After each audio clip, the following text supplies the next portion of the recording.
नमस्कार साथियों, infusion notes के ऑनलाइन प्लेटफॉर्म पे एक बार फिर से आपका स्वागत है। जैसा कि आपको पता है, अपन प्रतिदिन डेली करंट अफेयर की एक क्लास लगाते हैं जिसमें अपन उस दिन के करंट अफेयर को डिटेल एनालिसिस और स्टैटिस्टिक्स जीके के साथ कवर करते हैं।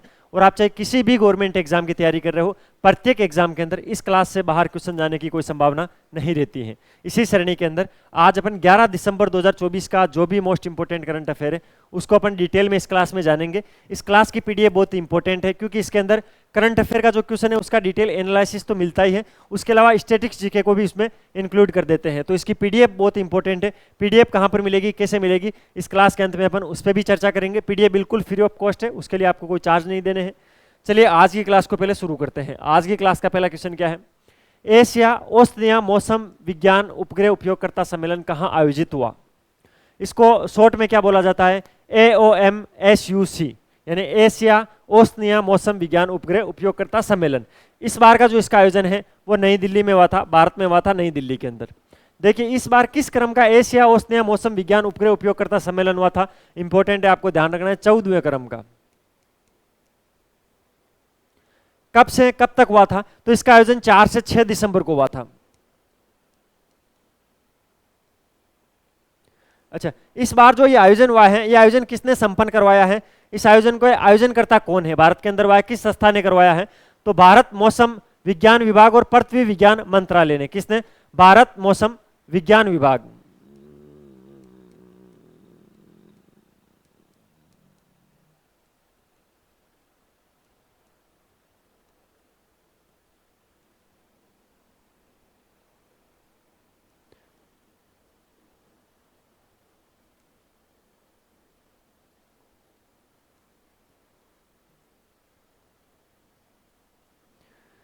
भारत मौसम विज्ञान विभाग और पृथ्वी विज्ञान विभाग ने मिलकर इसका आयोजन इस बार करवाया है।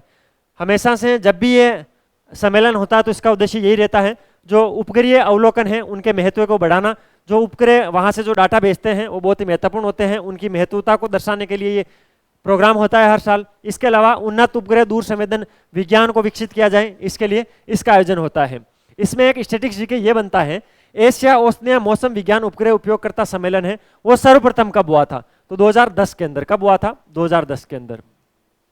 इसका प्रथम संस्करण कहां हुआ था, चीन में। कहां पर, बीजिंग, चीन बीजिंग में इसका प्रथम संस्करण 2010 में हुआ था। इस बार इसका 14वां संस्करण है जो 4 से 6 दिसंबर को नई दिल्ली में आयोजित हुआ है। भारत मौसम विज्ञान विभाग और पृथ्वी विज्ञान विभाग के द्वारा इसको करवाया गया है। तो ये सारी चीजें आपको ध्यान रखनी है। इसमें से कोई सा भी फैक्ट किसी भी एग्जाम में आपसे पूछा जा सकता है, ठीक है। अगला क्वेश्चन क्या है, हाल ही में किसने वित्तीय धोखाधड़ी से लड़ने के लिए MuleHunter.ai का शुभारंभ किया है। AI जिसको आर्टिफिशियल इंटेलिजेंस बोला जाता है। अब क्या है, देखिए इसके अंदर इसमें एक AI लॉन्च किया है। किसने लॉन्च किया है, वो आपसे इस क्वेश्चन में पूछा गया है। AI का नाम क्या रखा गया है, MuleHunter.ai, ठीक है। MuleHunter इसका नाम है। और ये जो AI है वो भारतीय रिजर्व बैंक RBI ने इसको लॉन्च किया है।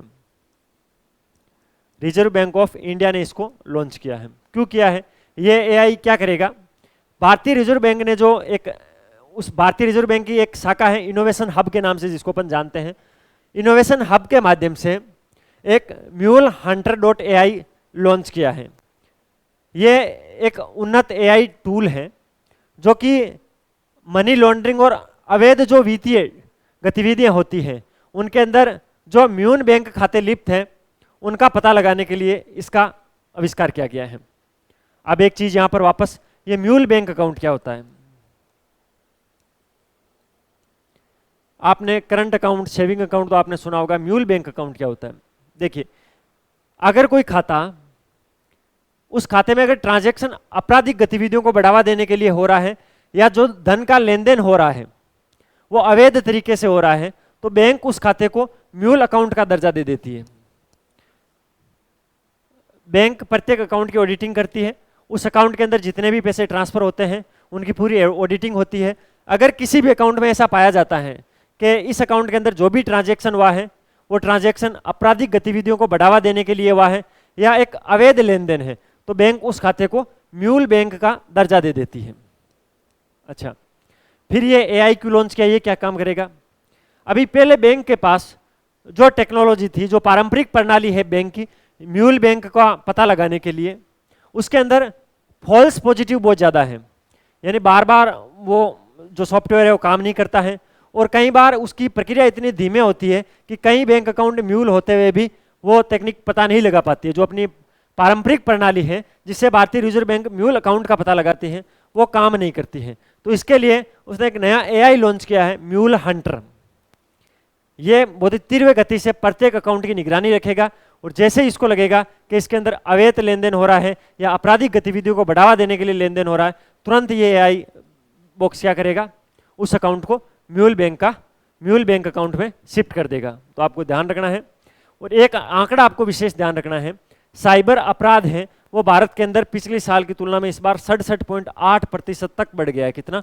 67.8% तक बढ़ गया है। तो इस साइबर ठगी से बचने के लिए भी इस म्यूल हंटर एआई को लॉन्च किया है आरबीआई ने, रिजर्व बैंक ऑफ इंडिया ने। अभी एक रिपोर्ट आई है, एयर हेल्थ के द्वारा इसको जारी किया गया है। इस रिपोर्ट के कुछ आंकड़े हैं जो एग्जाम में पूछे जा सकते हैं। एयर हेल्थ 2024 के अनुसार किस एयरलाइंस को दुनिया की सर्वश्रेष्ठ एयरलाइंस घोषित की गई, यानी ऐसी कौन सी एयरलाइंस है जो दुनिया की सर्वश्रेष्ठ एयरलाइंस है, किसके द्वारा? एयर हेल्थ रैंकिंग के द्वारा। ठीक है, तो इसके अंदर जो ब्रूसलेस देश की एयरलाइंस है उसको प्रथम स्थान मिला है। ठीक है, एयर हेल्प्स ने 10 एयरलाइंस की एक लिस्ट जारी की है। उन्होंने बताया कि ये टॉप 10 है, प्रत्येक को एक नंबर भी दिया है, जिसके अंदर ये जो ब्रूसलेस एयरलाइंस है उसको कितने नंबर मिले हैं? 8.12, और प्रथम स्थान आया है। अच्छा, एक फैक्ट तो ये हो गया। ठीक है, दूसरा जो स्थान आया है वो कतर एयरलाइंस का आया है। ठीक है, किसका? सेकंड कतर एयरलाइंस का।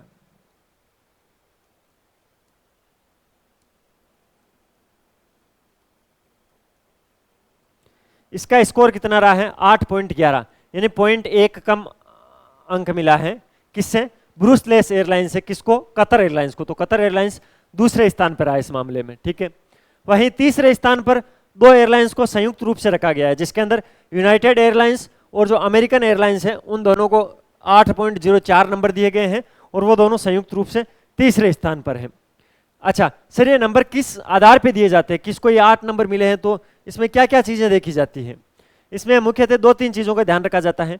एक तो कस्टमर का फीडबैक क्या है, यानी जिस यात्री ने उसमें यात्रा की है वो क्या फीडबैक देके आता है। ठीक है, दूसरा, उस एयरलाइंस टाइम टेबल को लेकर कितनी पंक्चुअल है, यानी ऐसा है कि 8 बजे जयपुर से कहीं बॉम्बे के लिए फ्लाइट जानी है, 8:30 बजे तक वो नहीं जा रही है, 9 बजे तक नहीं जा रही है, तो समय का पंक्चुलेशन कितना है उस पर। ठीक है, एक एयरलाइंस जो कस्टमर से दावा करती है उस पर कितना खरा उतरती है। इन 3 आधारों पर इस रैंक को जारी किया है एयर हेल्प्स ने। ठीक है, जिसके अंदर ब्रूसलेस एयरलाइंस ने 8.12 अंक हासिल करते हुए प्रथम स्थान प्राप्त किया है, वहीं कतर एयरलाइंस ने 8.11 अंकों के साथ दूसरा स्थान हासिल किया है।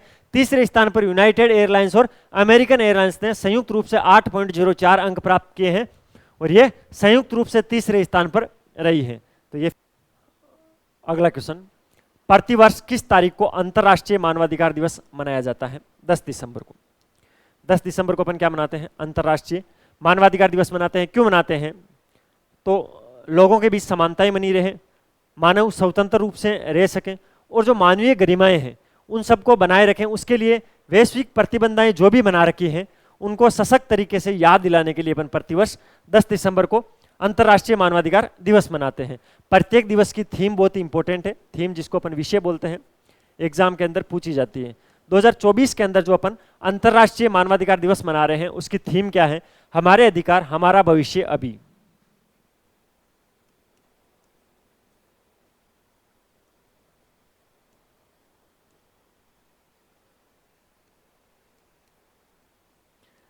हमारा भविष्य।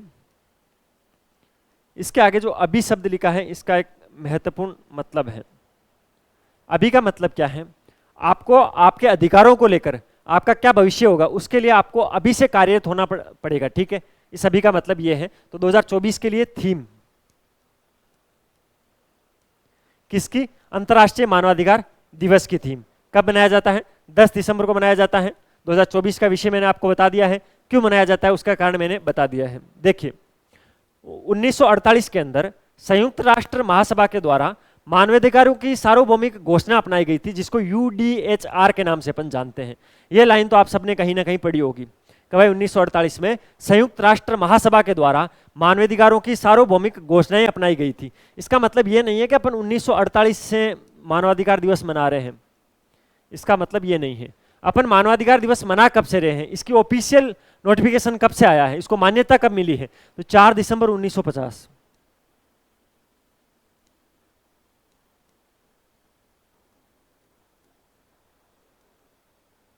अच्छा, 4 दिसंबर 1950 को ऐसा क्या हुआ था? 4 दिसंबर 1950 को एक प्रस्ताव पारित हुआ, जिसके प्रस्ताव की 423 नंबर पॉइंट पर 5वां भाग था, उसके माध्यम से आधिकारिक तौर पर यह घोषणा की गई कि अपन 10 दिसंबर को प्रतिवर्ष अंतरराष्ट्रीय मानवाधिकार दिवस मनाएंगे। तो आपको ये ध्यान रखना है, 4 दिसंबर 1950 को इस प्रस्ताव को मान्यता मिली थी। 1948 के अंदर तो संयुक्त राष्ट्र महासभा के द्वारा मानवाधिकारों की सार्वभौमिक घोषणाएं की गई थी, लेकिन इसको मनाया कब से जा रहा है? 4 दिसंबर 1950 से मनाया जा रहा है। कब मनाते हैं? 10 दिसंबर को अपन मनाते हैं। 2024 को इसकी थीम क्या रखी गई थी? हमारे अधिकार हमारा भविष्य अभी। अगला क्वेश्चन,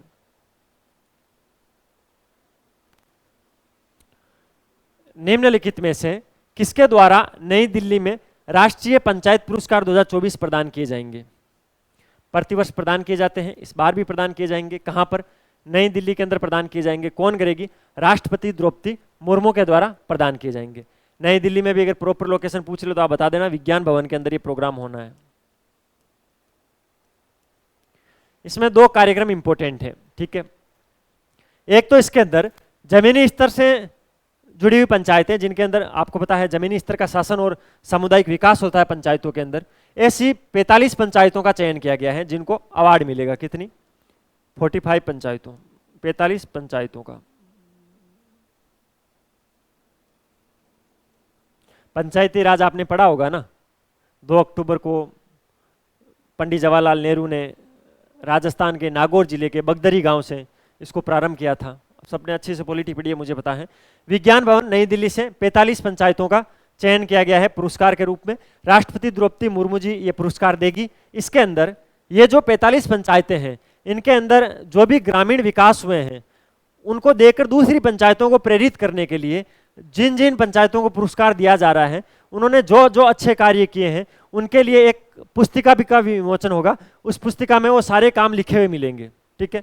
उस पुस्तिका का नाम क्या रखा गया है? सर्वोत्तम अभ्यास। क्या? सर्वोत्तम अभ्यास।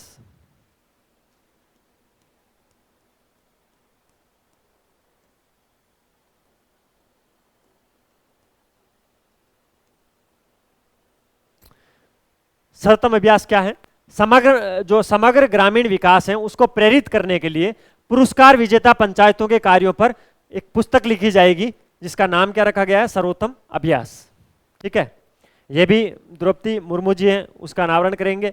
और विज्ञान भवन के अंदर 45 पंचायतों का चयन किया गया है, ध्यान रखना है। निम्नलिखित में से किस राज्य ने वर्ष 2025 से ग्रीन टेक शुरुआत करने की घोषणा की है? उत्तराखंड। ये घोषणा हो गई है, कल इसके टेंडर भी निकल गए हैं। इस परियोजना के लिए कल टेंडर भी निकाल दिए गए हैं। इसका मतलब ये हुआ कि ये परियोजना लागू हो गई है, ठीक है।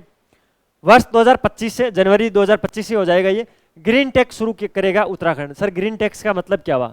इसका मतलब ये हुआ, उत्तराखंड राज्य के अंदर अगर कोई बाहरी राज्य का वाहन जाएगा तो वहां पर उसको एक अलग से टैक्स देना पड़ेगा, जिसको ग्रीन टैक्स के नाम से जाना जाएगा, ठीक है। जिसको ग्रीन सेंस प्रणाली कहा है उत्तराखंड सरकार ने। इसका मतलब यही हुआ है। इस प्रणाली के आधार पर क्या होगा, जो बाहरी राज्यों से आने वाले वाहन हैं वो उत्तराखंड में जैसे ही प्रवेश करेंगे तो उनको 20 रुपये से लेकर 80 रुपये तक का टैक्स भुगतान करना होगा एक दिन का। 20 से 80 का मतलब क्या है? अगर 2 या 3 पहियों का वाहन है तो 20 रुपये, 4 पहिए का तो 40 रुपये, थोड़ा बड़ा है तो 60 रुपये, अगर ट्रक है तो 80 रुपये। इस प्रकार 4 श्रेणियों में इसको डिवाइड किया है और ये पर डे लगेगा, प्रतिदिन लगेगा। बाहरी राज्यों के वाहनों के लिए लगेगा ये।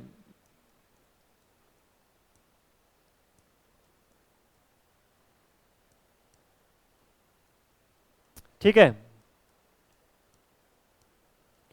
यानी राजस्थान का कोई वाहन है वो उत्तराखंड में जाता है तो उस वाहन की कैटेगरी के हिसाब से प्रतिदिन 20, 40, 60 या 80 रुपए उसको देने पड़ेंगे, ठीक है।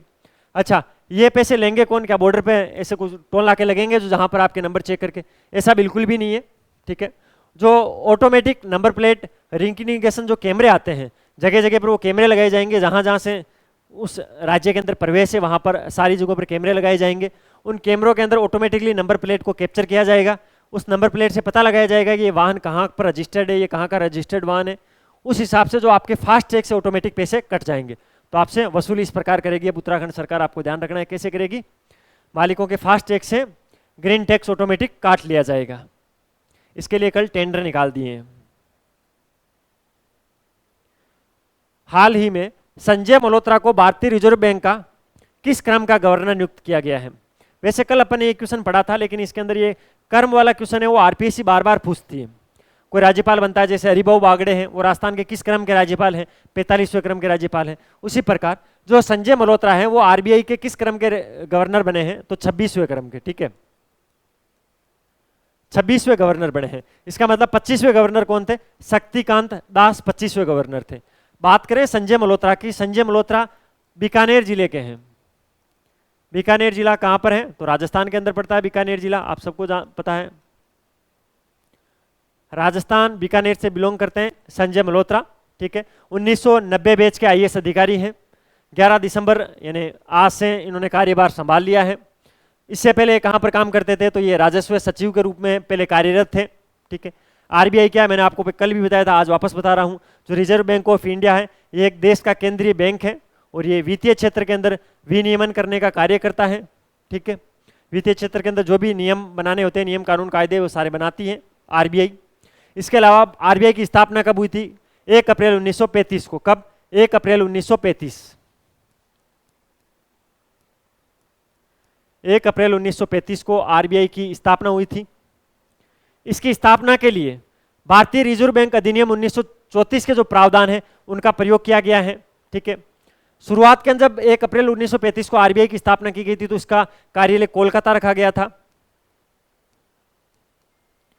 फिर इसका कार्यालय परिवर्तित किया गया, ठीक है, 1937 के अंदर, और स्थायी रूप से इसका कार्यालय मुंबई के अंदर स्थानांतरित कर दिया गया था। इसके अलावा चेन्नई, दिल्ली, कोलकाता और मुंबई के अंदर 4 जोनल कार्यालय भी है आरबीआई के। तो आरबीआई को लेकर ये सारे फैक्ट आपको ध्यान रखने हैं और नया डाटा ये जोड़ लेना।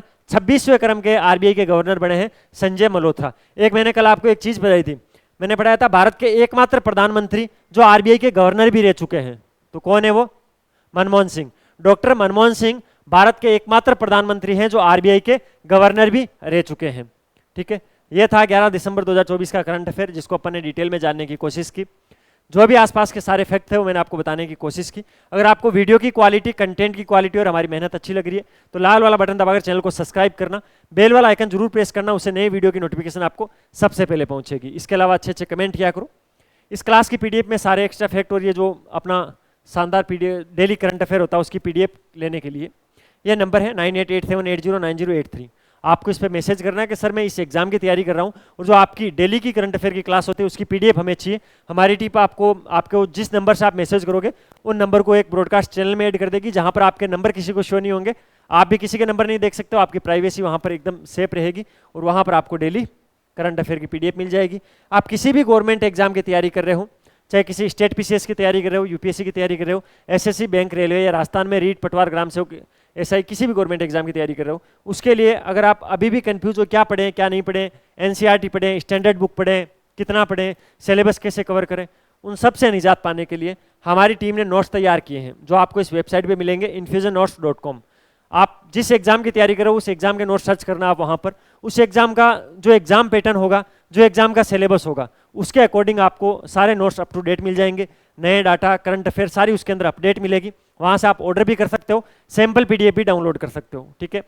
पेमेंट का कोई इश्यू नहीं है। अगर आप प्रीपेड करना चाहते हो तो आपको कुछ ऑफ मिल जाएगा, अदरवाइज आप सीओडी पर भी उनको मंगवा सकते हो। ये अपना इंस्टाग्राम हैंडल है infusion/notes के नाम से। यहाँ पर जो भी एजुकेशनल न्यूज़ आती है उसका अपडेट मिल जाता है और करंट अफेयर की समरी भी यहाँ पर डालते हैं, तो इसको भी जरूर फॉलो कर लेना। मिलते हैं कल फिर नए सेशन के साथ, तब तक अपनी तैयारी जारी रखो, अपने स्वास्थ्य का ध्यान रखो। टेक केयर, जय हिंद।